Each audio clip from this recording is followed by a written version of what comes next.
a couple months after that moment, I decided to, give it another shot. And after going through what I went through and being thankful, not only did it bring me back to God and show me that He was in it even the first time when I tried with Lockheed watches, that there was a purpose to my failure and a purpose to everything behind it, but He also brought me an opportunity to do what I'm doing now. And not to say it's successful where I'd like it to be, but it's definitely at a point where I see God's hand in it, and I see a lot of favor brought onto what I'm doing, and it's been a really cool experience.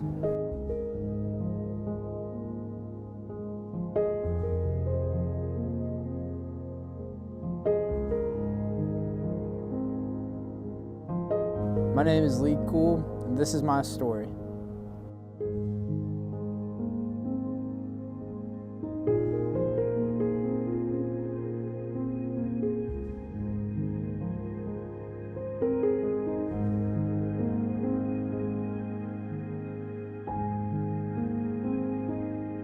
My name's Lee Cool. I'm 22 years old, born and raised here in Charlotte.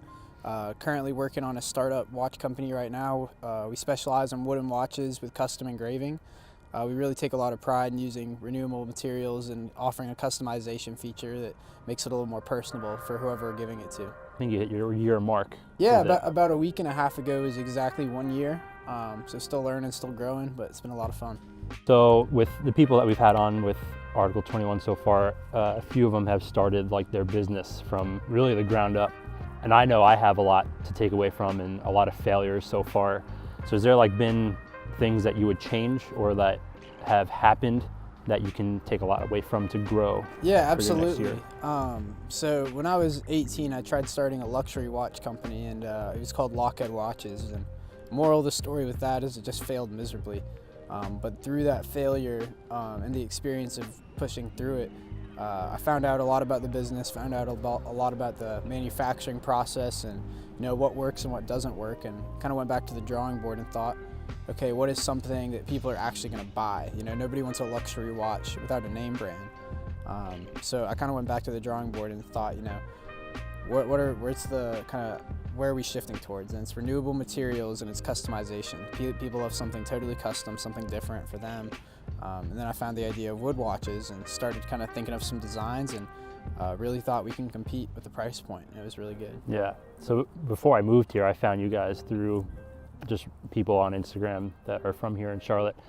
And already I can see a growth, just, small steps that have led you. I think you're doing a great job so far. Thanks, man. So what's like your biggest or most proudest moment with the watch company so far down here?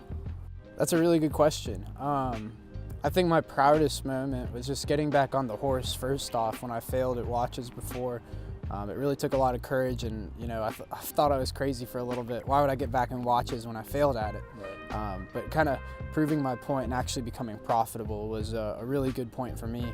It was also really cool to be featured on Fox 46 and Charlotte Lately, as well as QC Exclusive. Those were some really big moments for me. Yeah, that's awesome, especially with all the pop-up shops that you've been doing physically, like here. I think that's awesome. And I think that goes for everybody. It's something that I've been learning with. We hit a rut with Article for a bit, especially moving here. It was really challenging to figure out the direction and meeting people to not buy into it, but be interested in sharing their story. That's not the easiest thing to do. So I think that's just an important piece for everybody to kind of take away. Whatever you're trying to do, there's going to be, I think you have to fail, Yeah, and absolutely. I think you would want to fail to understand where you would go with that. Was there anything that like kick-started that passion, like with the luxury watches? Was there anything that like sparked you? Were you like a big watch enthusiast at that point? Yeah, so luxury watches. This was when I was pretty young and immature, but I bought my first, it was a gold Invicta when I was 16 years old. It was, I thought it was a really big thing. It was like an $80 watch, and I bought it from a jeweler, and I think I spent $200 on it. But anyway, I wanted to look it up.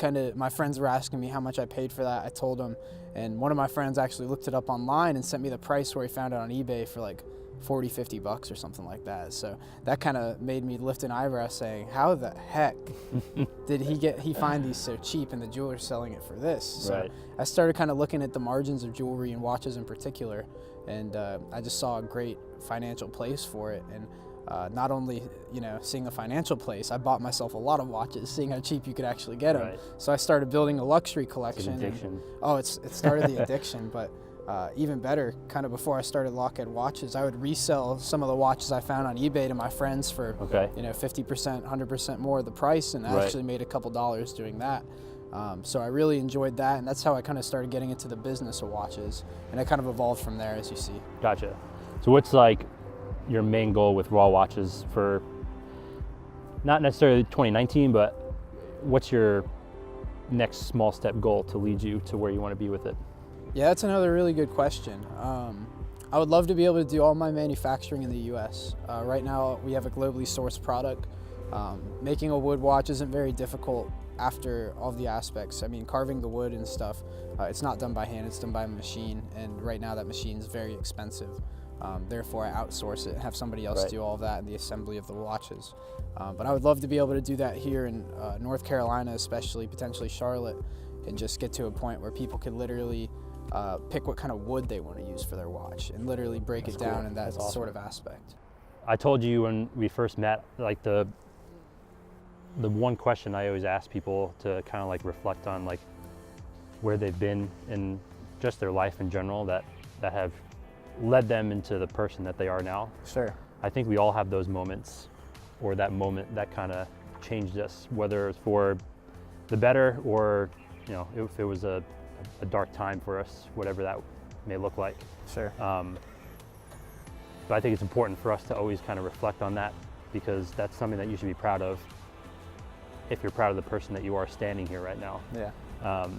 So was there a moment, could be anything in your lifetime, that has shaped you into who you are? Absolutely, yeah. I think my general path that I went on really shaped me. So, as we were talking earlier, we talked about how I started out with Lockheed Watches and how I tried working on this business and it ended up failing. And as a believer of God at the time, I really believed, you know, I felt like He was telling me that there would be success in it and that I would be able to do well with it.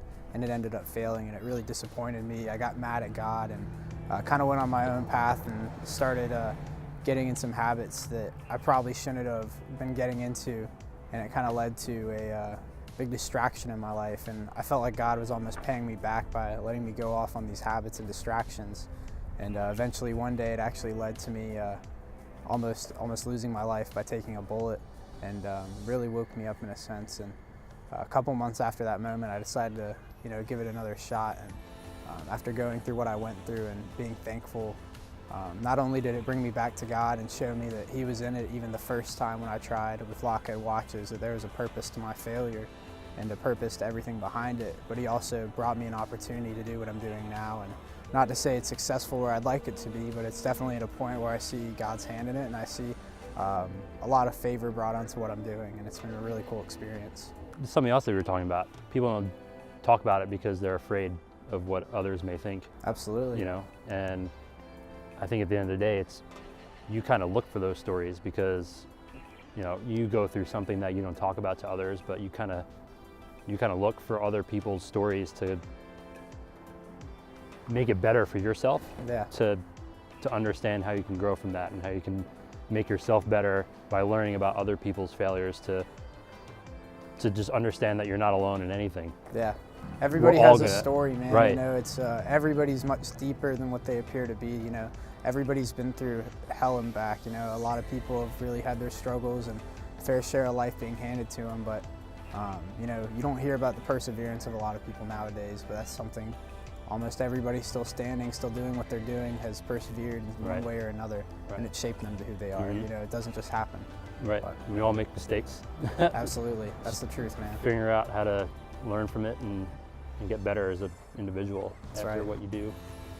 It's all it's all part of life. I want to be normal if it didn't happen, I guess. right? Exactly. Yeah.